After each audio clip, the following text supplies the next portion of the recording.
¿Se escucha? Hola.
Sí.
Bluetooth mode, FM mode, AUX mode.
Alejandro creo que está con con el micrófono apagado. ¿Ahora nos escucha? ¿Me escuchan? Sí, ahora sí está con el micrófono apagado. Ah, desde el principio entonces. Sí, Ay, qué mal. Qué mal. Ya, De un principio Alejandro no se escuchaba. ya. Bueno, qué pena. Partamos de nuevo. Bueno, no, yo les preguntaba si partí preguntándole a qué se dedicaban. yo cosmética natural. Cosmética natural, ya, perfecto. Alejandra, cosmética natural. ¿Y por qué te interesó esta charla, Alejandra? Porque quiero asociarme con grupos de reciclaje. Perfecto. ¿Y ellos qué te aportarían como socio? ¿Y tú qué les vas a aportar a ellos? Es que no quiero que con mis productos se siga contaminando más el ambiente, porque hagamos que los envases, no sé, asociarme con una empresa que sea de acá y que se encargue de retirar mis envases para yo poderlos reutilizar o si no, que ellos lo puedan obtener y vender o lo que ellos hagan con eso. Ya, perfecto. Son como socios proveedores. Así que ahí tenemos un tipo de asociación, ¿no es cierto? Buenísimo. Magali, Silvia, Angélica, ¿quieren compartir, contarnos un poco lo que están haciendo y qué es lo que esperan de este curso? Yo, Magali. Sí, adelante. Ahora sí, se escucha, ¿cierto? Sí. Bueno, me llamó la atención el título del curso. Efectivamente por eso, porque si bien es cierto, tengo como varios nichitos de que hago negocio, pero estoy en una situación ahora que quiero como buscar socios para no tener que estar físicamente dentro del local. Por motivos personales tengo que viajar mucho a Santiago, entonces ya necesito dejar a socios dentro de lo que es mi rubro. Yo tengo, por un lado tengo restaurante, por el lado de mi esposo, que es el que hace la parte operativa, y por otro lado tengo un local de música, de instrumentos musicales. Ya, perfecto. Perfecto. Bien, así que ahí tenemos otro tipo de sociedad, esta vez. Fíjense que aquí tenemos dos tipos de asociaciones, en estos dos casos. Uno es con un proveedor y en el caso de Magali, con alguien que le apoye con la administración del local, ¿cierto? Bien, antes de seguir, ¿ustedes son clientes del centro de negocios? ¿Ya tienen sus asesores acá? Sí. Ya, qué bien, qué bien. Y bueno, los que no tienen sus asesores, después me pueden escribir y conversamos. Bueno, me voy a repetir un poco con lo que partí. Entonces, el objetivo de este curso es que lo que estaba comentando es que llega un punto en la vida de una empresa que se necesita capital, ¿ya? Muchas veces los fondos concursables o no cuadran, o resulta que no nos ganamos sencillamente los fondos concursables, o no hay. Entonces, tenemos que empezar a buscar alternativas de financiamiento. Muchas veces los bancos, por ejemplo, no nos van a prestar los fondos y también puede pasar que nosotros no tengamos los fondos para generar estas inversiones y tengamos que buscar a alguien que nos ayude, ¿ya? Que nos aporte con capital, con trabajo. Por ejemplo, en el caso de Magali, necesita alguien que aporte su trabajo. En el caso de Alejandra, está buscando un proveedor que aporte con el proceso productivo, pero al fin y al cabo estamos buscando la incorporación de un socio. Y se generan una serie de preguntas clave al momento de incorporar un socio. Una de ellas es, bueno, ¿cómo nos vamos a repartir los dividendos de esta sociedad, de esta asociación? ¿Cómo nos vamos a repartir las ganancias? ¿Ya? La segunda pregunta es, ¿cómo nos vamos a repartir el control de esta sociedad? ¿Ya? Puede pasar que el socio aporte capital, por ejemplo, y solamente le interesan los dividendos, las utilidades a fin del trimestre o del año, o puede pasar también que quiera tener más incidencia en el día a día del negocio. Y entonces todas esas preguntas de cuál es la incorporación del socio, cómo se hace, cómo se formaliza también, vienen toda una serie de preguntas legales del tipo, bueno, ¿cómo trabajamos esto desde el punto de vista de la legalidad, ¿no es cierto? O sea, ¿qué hay que modificar en los documentos constitucionales de la sociedad? ¿Qué modificaciones hay que hacer? ¿Y qué implica? ¿Qué es lo que hay que escribir ahí? Entonces son muchas preguntas que vamos a tratar de trabajar en esta serie de 4 charlas, ¿ya? Entonces, hoy día partimos con la primera, y todas las semanas tenemos una a esta hora. Y si participan en todas, bueno, se llevan un certificado de asistencia al Centro de Negocios Cercotec de Santa Cruz.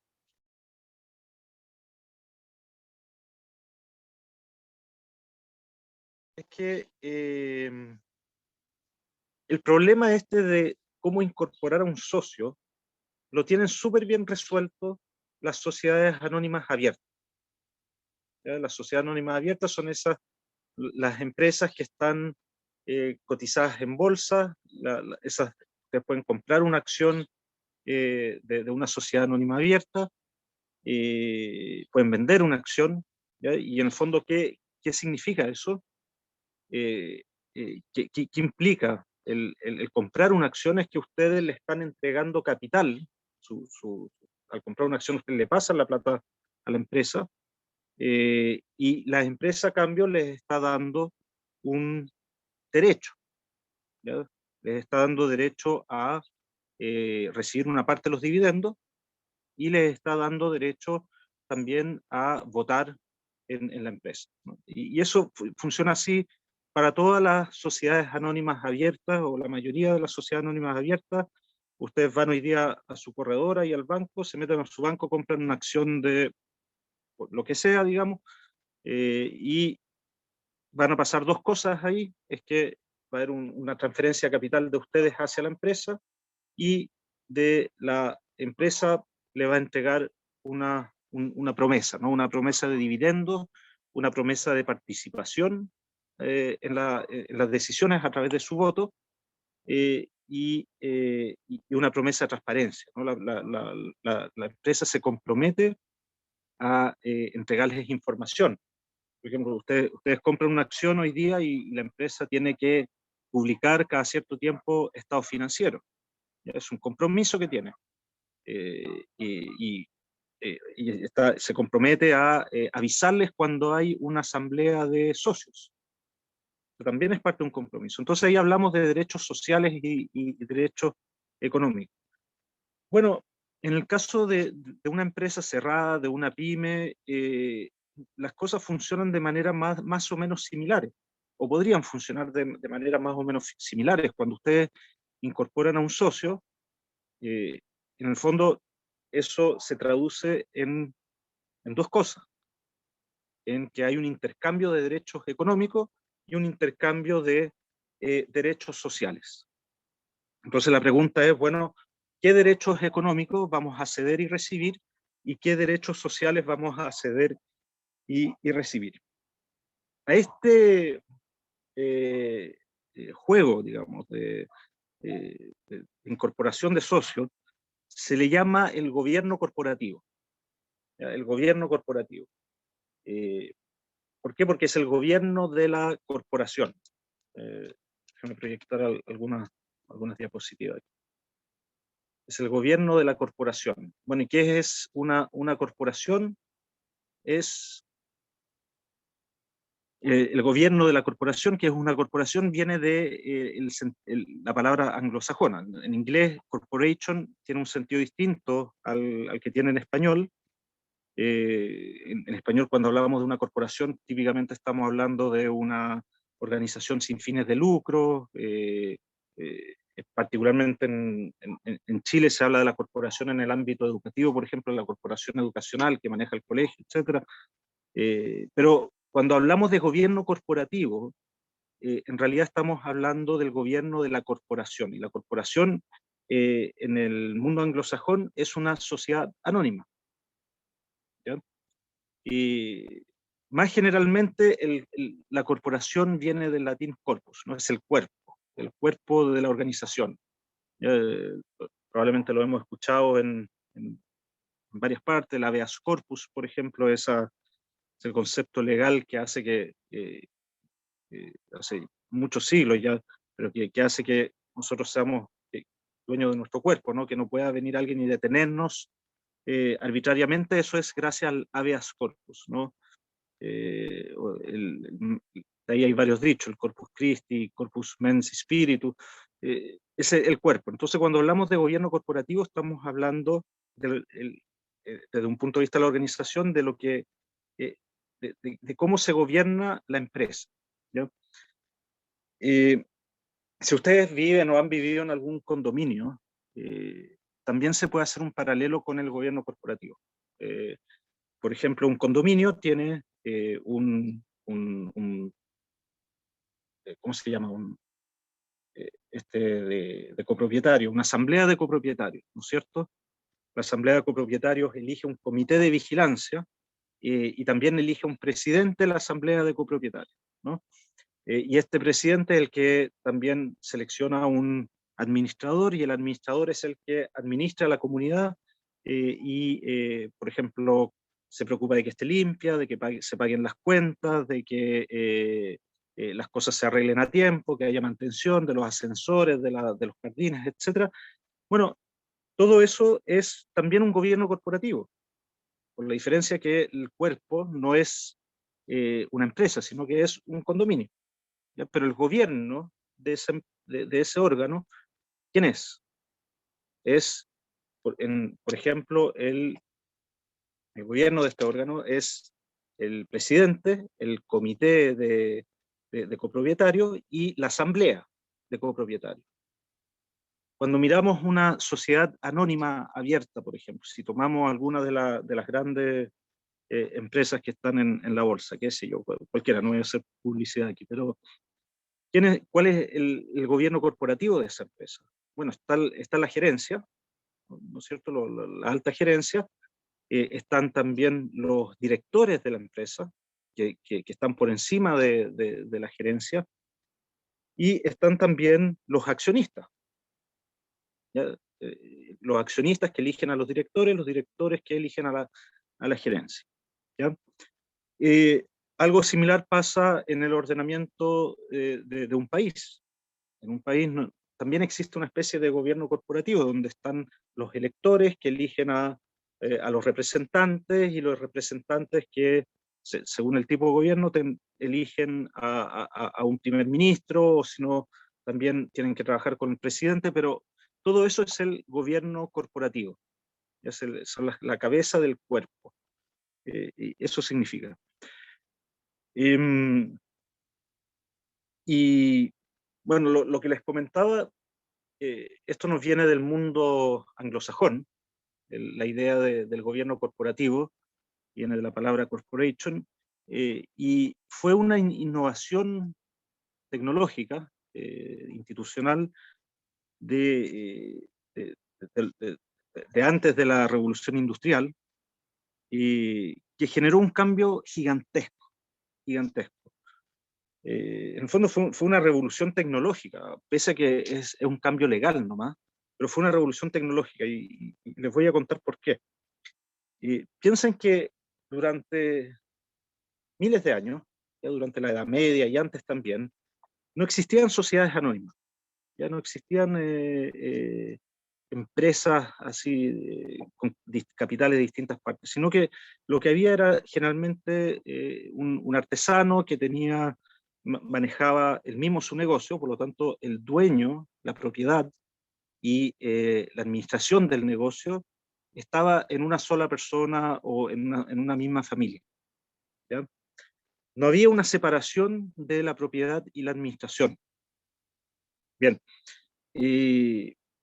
pero todo eso cambió. Todo eso cambió un poco antes de la Revolución Industrial y cambió con la colonización. ¿Ya? Y la primera sociedad anónima abierta, una de las primeras fue la Compañía Británica de las Indias Orientales. ¿Ya? Los británicos tenían una visión de la colonización que era un poco distinta a la de los españoles, ¿no es cierto? Los españoles apuntaban más los británicos tenían esta visión de que lo veían como una franquicia. ¿Ya? Estoy simplificando, ¿no es cierto? Pero en el fondo decían, bueno, tenemos este territorio, las Indias Orientales, vamos a mandar una licitación, ¿quién quiere hacerse cargo de estos territorios? ¿Ya? Y a cambio de esta licitación, la corona británica cobraba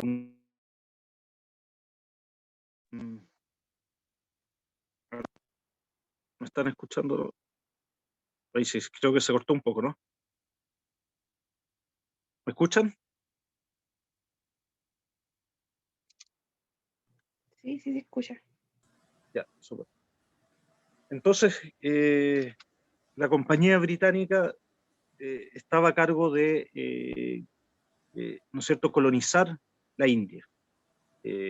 Pero claro, se pueden imaginar que una expedición de esa envergadura era carísima. No bastaba con llevar un barquito, desembarcar y empezar a colonizar, no eran muchos barcos, había que tener protección, ¿no es cierto?, porque el trayecto era largo, la travesía era larga, habían piratas, enemigos de la corona que iban a tratar de intervenirlo, y llegando ahí también había que construir puertos, había que construir, ¿no es cierto?, infraestructura, y recién ahí se podía empezar a colonizar y a extraer los bienes como, por ejemplo, el curry, la seda, todos los productos que se traían de la India, las joyas, etc. Pero esa era una expedición carísima, que requería mucha inversión, mucho capital, y que no había una sola persona que estuviera interesada y que tuviera las espaldas para crear esa asociación, ¿ya? Para financiar esa expedición. Entonces, ahí es donde se creó lo que se llama la corporación. Y la primera corporación es esta, la Compañía Británica de las Indias Orientales, y lo que hicieron fue juntar el capital de muchas personas distintas que estaban interesadas en financiar esta expedición, en juntar el capital y con eso aportar, financiar la expedición. ¿Ya? Y lo que ven aquí a mano derecha es la lista de los primeros accionistas, de los aventureros que le ponen ahí, de la Compañía Británica de las Indias Orientales, y esta es la lista, ¿no es cierto?, estamos en la letra D, ahí es A, B, C, D. Se pueden imaginar que eran cientos de accionistas y de aportantes a esta aventura. Bueno, ¿qué pasa cuando tenemos un grupo humano donde hay muchas personas, ¿no es cierto? Bueno, lo natural que pasa en cualquier grupo humano, ¿no? Surgen liderazgos, surgen egos, surgen opiniones distintas, visiones distintas, surgen alianzas, y el caso de la Compañía Británica de las Indias Orientales no fue una excepción. Al final hay visiones que son legítimamente distintas entre una y otra. Por ejemplo, hay algunos que pueden decir, no, mira, la compañía debería dedicarse a traer solamente seda. Y otros van a decir, no, yo creo que la compañía debería diversificarse y traer seda, curry y especies y oro, piedras preciosas. y otros que pueden tener la visión de que hay que invertir en protección porque la travesía es peligrosa. Y otros que pueden decir, no, hay que invertir en, ¿no es cierto?, más infraestructura para poder... Entonces hay visiones que son distintas, como en cualquier grupo humano. Yo creo que ustedes lo han experimentado, y como hay visiones distintas, también tiene que haber una forma de organizar estas visiones y de poner de acuerdo a la gente, ¿no? Y esa es la naturaleza del gobierno corporativo. Esa es la naturaleza del gobierno corporativo. Es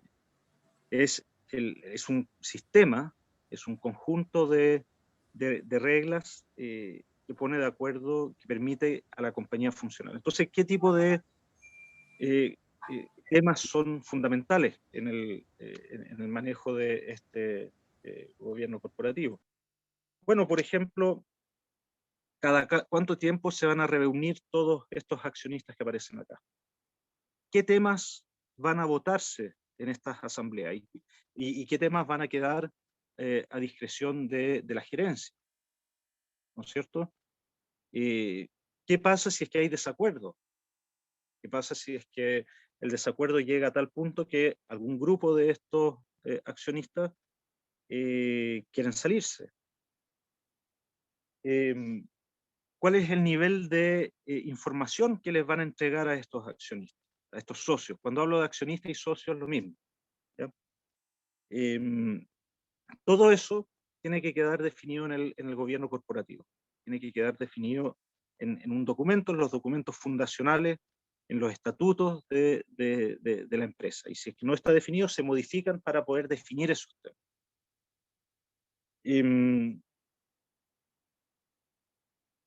Entonces, lo que les comentaba es que esto fue una revolución porque por primera vez en la historia se separó el capital, digamos la propiedad de la empresa, se separó de la administración de la empresa. Se fijan, ninguno de los accionistas que estaban acá iban a estar navegando los barcos ni trayendo las especies de la India, ¿no? Ellos estaban dedicados a otras cosas, sencillamente tenían el capital, se lo pasaron a la empresa, a la compañía, y se desligaron, digamos, del tema, ¿ya? Y eso es una innovación tremenda, porque por primera vez se separa la propiedad de la administración, ¿ya?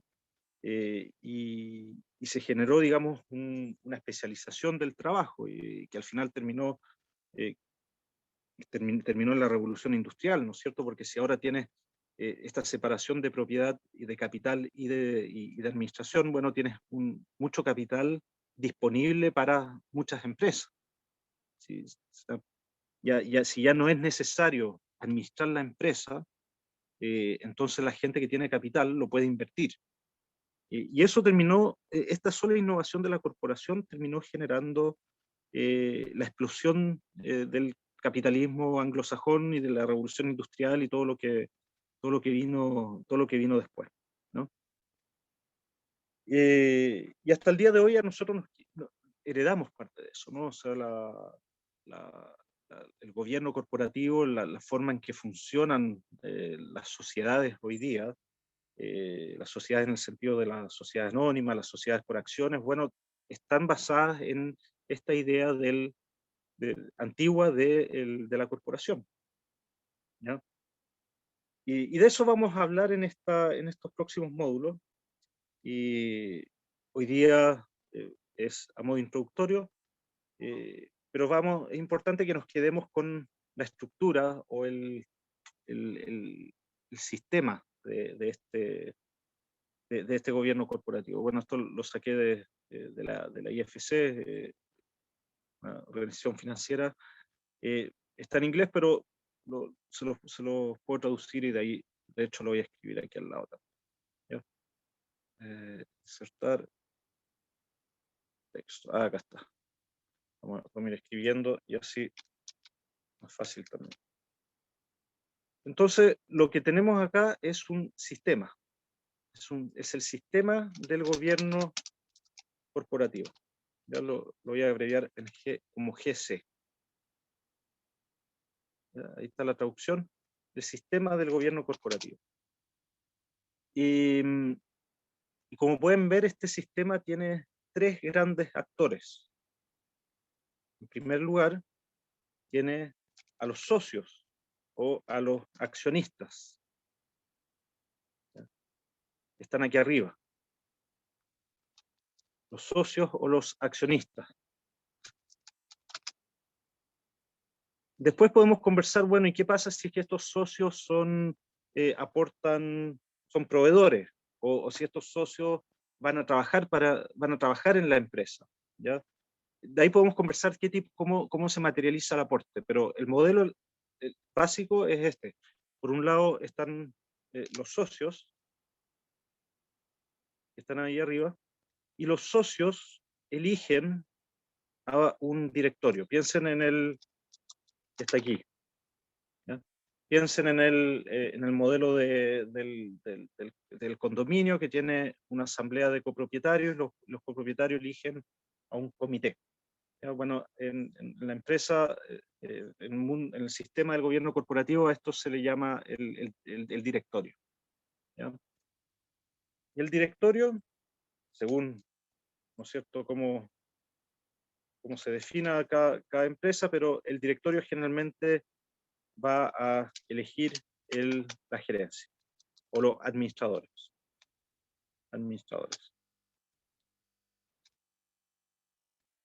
¿Ok? Entonces tenemos este sistema donde hay tres actores: accionistas, socios, directorios y administradores, y que interactúan entre ellos. Los accionistas, ¿qué es lo que hacen los accionistas? Como comentábamos al principio, los accionistas aportan capital. ¿Ya? Los accionistas aportan capital. Esto puede ser en platita, puede ser bajo la forma de trabajo, puede ser bajo, pero vamos a simplificarlo, vamos a decir que aportan capital. ¿Ya? ¿Y qué es lo que entregan los administradores a los accionistas? Bueno, le entregan derechos sociales o derechos y derechos económicos. ¿Ya? Entonces, lo voy a poner aquí, pero derechos sociales y económicos. ¿Ok? Y en el fondo es un intercambio. ¿Qué es lo que son los derechos sociales? Son los derechos a voto.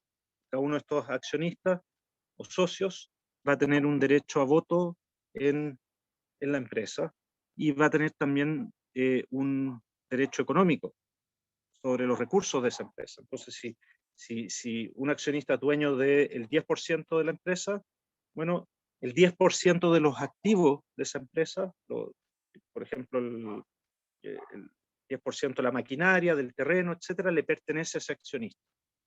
¿Ya? Pero no solamente es un derecho sobre los activos de la empresa, sino que también es un derecho sobre las utilidades y las utilidades futuras. Es decir, cada cierto tiempo estos accionistas van a esperar que este señor, los administradores, le entreguen las utilidades. ¿Ya? Entonces ahí tenemos otra pregunta importante que se da en el gobierno corporativo. ¿Qué porcentaje de las utilidades se van a distribuir? Bueno, a lo mejor estos señores de aquí, los administradores, van a decir, no, es que nosotros tenemos que mantener las utilidades en la empresa porque las necesitamos para invertir y para hacer crecer el negocio. Y a lo mejor los accionistas o los socios van a decir, no, porque nosotros necesitamos las utilidades para otra cosa. ¿Ya? Entonces, ¿cómo se organiza eso? ¿Cómo se reparten? ¿Cómo se llega a un acuerdo sobre quién manda a quién, digamos? Bueno, ¿no es cierto? Hay ciertos mínimos, por ejemplo, el mínimo legal es un 30%. 30% de las utilidades tienen que repartirse, ¿ya? Independiente de lo que quiera o no quiera los administradores o los socios. ¿Ya? Entonces entregan derechos sociales y económicos. ¿Ya? Entonces, entre los derechos económicos que tenemos aquí los activos, más las utilidades. Y cuando hablamos de derechos sociales, estamos hablando de derecho a voto, básicamente. Voto. ¿Ya? Voto y nombramiento de cargo. ¿Ya? Por ejemplo, podría darse que los accionistas o el directorio quiera tener exclusividad en el nombramiento de algún cargo, por ejemplo, el encargado de finanzas, que va a ser el que controla la chequera. Bueno, eso también debería quedar establecido en los estatutos, en el acuerdo que se llegue con los socios. ¿Bien? ¿Tienen alguna duda, alguna pregunta?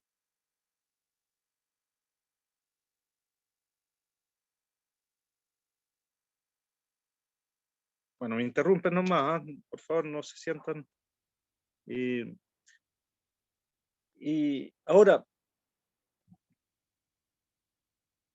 ¿qué pasa? Que, bueno, nos podemos imaginar que estos accionistas son como un bloque. Y puede Alejandro, darse. Sí, disculpa. Tú hablaste de que había una obligación de un 30% a repartirse. ¿Eso es de las utilidades? ¿Eso es fijo? correcto, para las sociedades anónimas abiertas. Abierto, ¿sí? Sí, sí, sí. Ya. Así que, claro, está para ese caso. Establecido eso. Claro, claro. Pero eso normalmente también se puede quedar establecido en los estatutos. Por ejemplo, si tú tienes una SPA, ¿Ya? tú puedes tener en los estatutos decir que, bueno, por definición, en esta SPA se repartirán anualmente al menos 30% de las utilidades del ejercicio. Correcto. Uno lo deja establecido en... Claro, lo deja establecido. Ser el... Exacto, pero ese es el tipo de cosas que tienen que quedar establecidas en los estatutos y por eso, bueno, ahí tienen que hablar con algún abogado que los ayude a redactar eso. Yeah. Pero sí, esas son como las preguntas importantes que uno debería hacerse, ¿no? Después podría darse, por ejemplo, aquí en este esquema aparece que los accionistas como un solo bloque bien uniforme y monolítico, pero la realidad es que en empresas más grandes pueden haber muchos accionistas y en empresas no tan grandes también, ¿no es cierto? O sea, yo he visto varias empresas, pymes, que tienen 5 o 10 accionistas, entre medios tienen a los amigos que pusieron un poco de capital, o tienen a los familiares que de repente pusieron esto y esto otro. O sea, pero aunque tengas un grupo de 10 personas invertidas en la empresa como accionistas, nuevamente pueden existir visiones y opiniones distintas sobre cómo tiene que funcionar el negocio. Y ahí es súper importante que quede definido eso en los documentos fundacionales, en los estatutos. ¿Qué es lo que pueden decidir estos señores accionistas? ¿Cómo se van a resolver las controversias? ¿Qué tipo de decisiones pertenecen y tienen que ser votadas por los accionistas? ¿Ya? La repartición de utilidades es una de ellas. ¿Ya? El cambio, por ejemplo, el cambio del administrador también puede ser una de las decisiones que quedan en manos de los accionistas. Ciertas transacciones, ¿no es cierto? Por ejemplo, vamos a dejarle al administrador un cheque en blanco para que invierta lo que como estime conveniente, ¿no es cierto? Como le dé la gana, o ciertas inversiones, ciertos montos de inversiones tienen que ser aprobados por los accionistas. ¿Ya? Todo eso tiene que quedar definido en los estatutos y en el acuerdo de sociedad. Acuérdense que al final los estatutos al final no son otra cosa que un contrato entre los administradores y los accionistas, en que los administradores se comprometen a administrar el capital que le entregan los accionistas. ¿Ya? Los administradores se comprometen a administrar el capital que le entregan los accionistas. ¿Ya? Y se comprometen a hacerlo ¿de qué forma? ¿De qué forma? ¿Ya? Eso es importante. Respetando los intereses de quién, ¿no es cierto? Los intereses de ellos, de los mismos administradores, los intereses de los accionistas, los intereses de los directores, los intereses de los trabajadores, los intereses de la comunidad.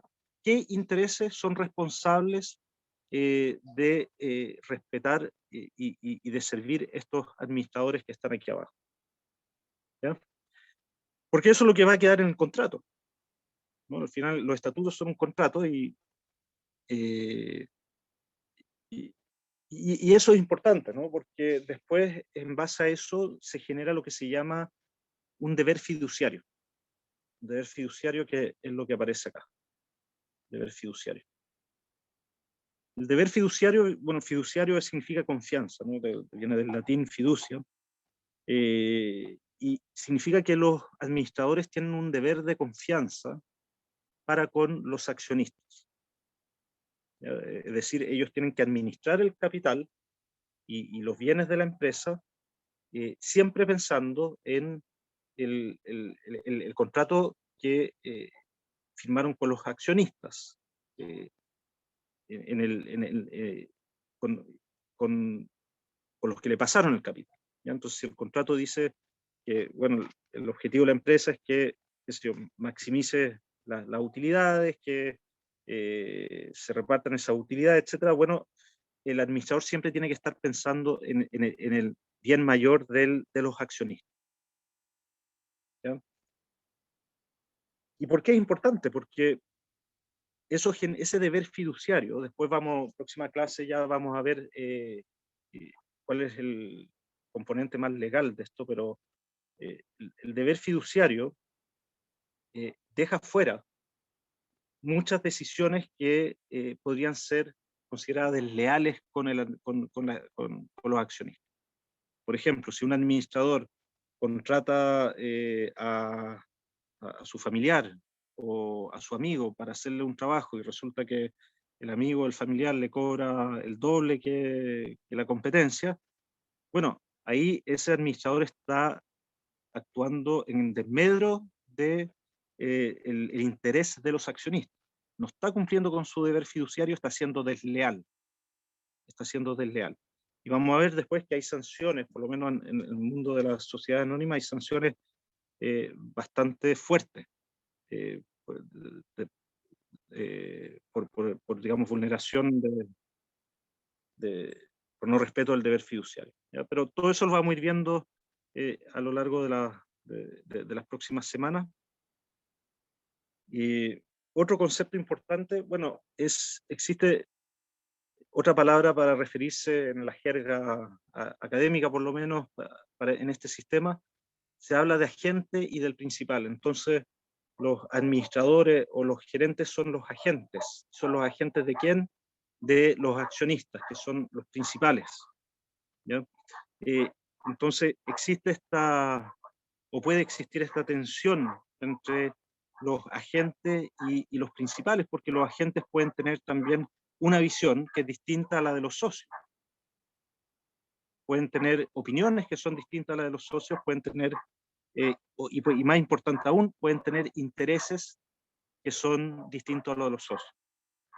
Entonces, gran parte de la discusión sobre los gobiernos corporativos consiste en entender cómo hacer que los agentes, los administradores, se alineen con los accionistas, con los socios. Y es decir, que estén pensando, cuando están trabajando en la empresa, estén pensando en el interés de los accionistas, ¿ya? Y no estén pensando por ejemplo, en hacer negocios para sus amigos, sus familiares, o para ¿no es cierto?, construir imperio, o digamos, una forma de fondo, qué sé yo, usar la plata de la empresa para fines personales, ¿no? Qué sé yo, oficinas, viajes, ese tipo de cosas. Entonces, ese conflicto que se genera o esa tensión, llamémoslo tensión, que existe entre los accionistas y los administradores, se llama el problema de agencia. ¿Por qué? Porque hay un problema, existe ese problema entre la gente y el principal. Y el problema de agencia, es básicamente, para resumirlo, es cuando, no traje aquí el dibujo, pero el gato a cargo de la carnicería. El gato a cargo de la carnicería.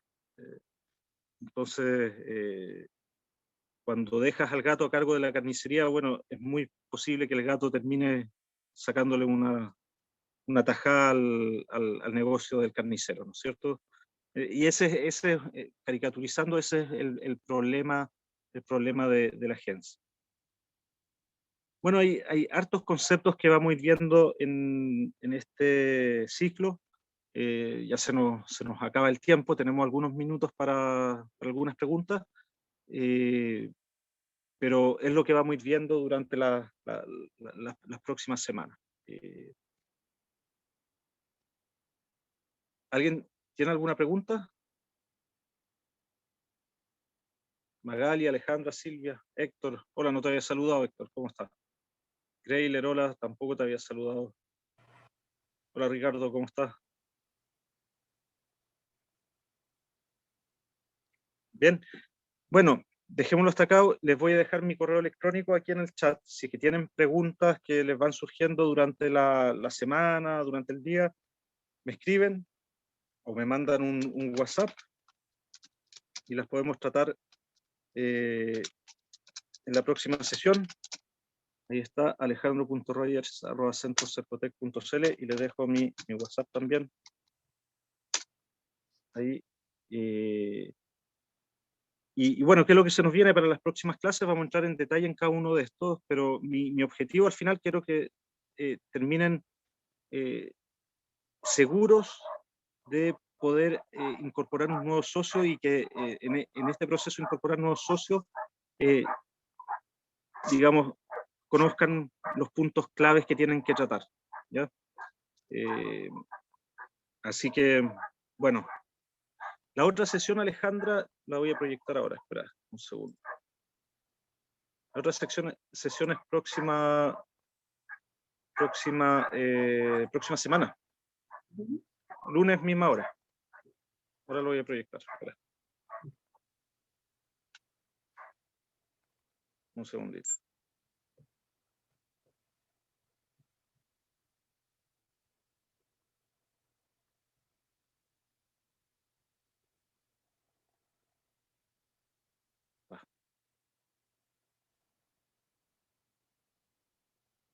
No me deja.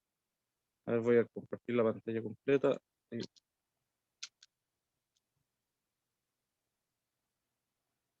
deberían de verlo.